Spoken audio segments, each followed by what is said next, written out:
খেলাধুলায় রাজনীতির কোনো স্থান নেই, এই বাণীটি ছোটবেলা থেকে আমরা সবাই শুনে আসছি, তাই না? কিন্তু 2026 সালের ফুটবল বিশ্বকাপ শুরুর আগেই মাঠের ভেতরের খেলার চেয়ে মাঠের বাইরের নোংরা রাজনীতি এখন বেশি জমজমাট। ফুটবল কি আসলেই স্রেফ একটা খেলা, নাকি পরাশক্তিদের নিজেদের পাপ ঢাকার সবচেয়ে বড় ওয়াশিং মেশিন?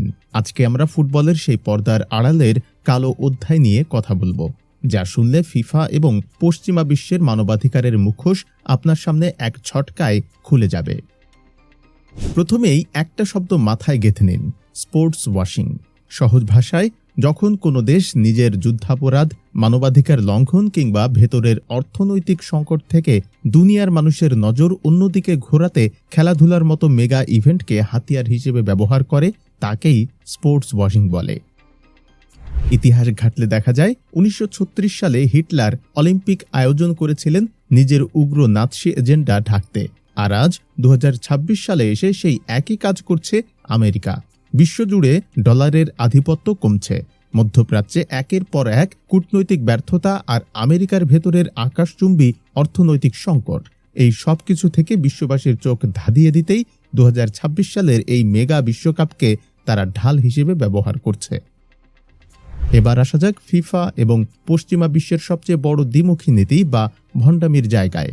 ইউক্রেন আক্রমণের ঠিক কয়েকদিনের মাথায় ফিফা ও উয়েফা জরুরি বৈঠক ডেকে রাশিয়াকে আন্তর্জাতিক ফুটবল থেকে লাথি মেরে বের করে দিয়েছিল। তখন তাদের বুলি ছিল ফুটবলে যুদ্ধের কোনো স্থান নেই। চমৎকার যুক্তি। কিন্তু গত কয়েক বছর ধরে গাজায় যে নির্মম ধ্বংসযজ্ঞ আর গণহত্যা চলল, আন্তর্জাতিক আদালতের এত চাপ, আরব বিশ্ব আর মানবাধিকার সংস্থাগুলোর এত প্রতিবাদের পরও ইসরায়েলের বিরুদ্ধে ফিফা কোনো ব্যবস্থা নেয়নি কেন? রাশিয়া যুদ্ধ করলে ফুটবলে স্থান নেই, কিন্তু ইসরায়েল বছরের পর বছর ধরে আন্তর্জাতিক আইনকে বুড়ো আঙুল দেখালে তারা ফিফার চোখে ধোয়া তুলসী পাতা। একে ভণ্ডামি না বললে ভণ্ডামি শব্দটারই অপমান হবে। ফিফা কেন ইসরায়েলের বিরুদ্ধে টু শব্দও করতে পারছে না? উত্তরটা সহজ, টাকা এবং ক্ষমতা। ফিফার আয়ের সিংহভাগ আসে আমেরিকান এবং ইউরোপীয় কর্পোরেট স্পন্সর আর ব্রডকাস্টিং পার্টনারদের পকেট থেকে। হোয়াইট হাউস থেকে ফিফাকে স্পষ্ট বার্তা দিয়ে দেওয়া হয়েছে, ইসরায়েলের গায়ে আঁচ লাগলে 2026 সালের বিশ্বকাপ থেকে বিলিয়ন বিলিয়ন ডলারের ফান্ডিং গায়েব হয়ে যাবে। ব্যাস, ফিফা এখন ফুটবলের অভিভাবক সংস্থা নয়, বরং হোয়াইট হাউস আর ইউরোপীয় ইউনিয়নের পররাষ্ট্রনীতির একটা সস্তা দাসে পরিণত হয়েছে। আমেরিকা, কানাডা আর মেক্সিকোর যৌথ আয়োজনের এই বিশ্বকাপ আসলে কোনো ফুটবল উৎসব নয়, এটা আমেরিকার জন্য একটা বিশাল পিআর ক্যাম্পেইন।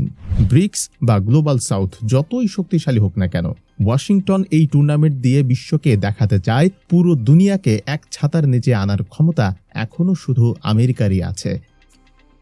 এই পুরো ঘটনা থেকে একটা জিনিস পরিষ্কার, আন্তর্জাতিক রাজনীতির নিয়মকানুন, নিষেধাজ্ঞা আর মানবাধিকারের বুলি কেবল শত্রুদের দমনের জন্য তৈরি হয়, বন্ধুদের জন্য নয়। ক্ষমতার এই দাবার বোড়েতে ফুটবলাররা কেবল পুতুল মাত্র। শেষে শুধু এইটুকুই বলবো, এই দুনিয়ায় যার হাতে ক্ষমতা, রেফারিও তার আর মাঠের নিয়মও তার। আপনার কি মনে হয়, ফিফা কি আসলেই একটা স্বাধীন সংস্থা, নাকি আমেরিকার হাতের পুতুল? কমেন্টে আপনার মতামত জানান আর ভিডিওটি শেয়ার করে ফিফার এই নগ্ন রূপ সবাইকে দেখার সুযোগ করে দিন।